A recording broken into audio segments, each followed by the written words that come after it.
Hey guys, welcome back to this channel. In this video, I will be showing you guys how you can pickpocket on schedule 1. There's like no one around. I have to find somebody. There we go.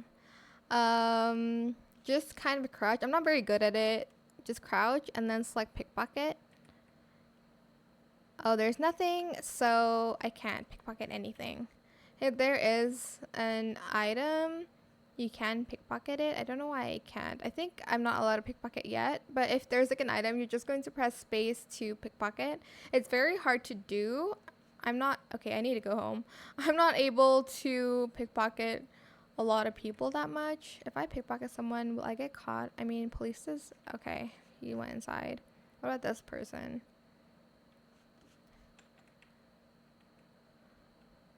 Just press escape if you cannot pickpocket. I don't think I'm able to pickpocket yet, but that's how you can pickpocket on schedule 1. Again, I'm not the best, so I get caught a lot. So yeah, that is it. I hope it was helpful for you guys. Don't forget to like, comment, share, and also subscribe to this channel if you haven't done that already. If you have any more questions about this video, just leave it in the comment section down below. Try my best to answer them all for you guys, and if you found this video helpful, please click the thanks button as well. That is it. Thank you so much for watching. Bye!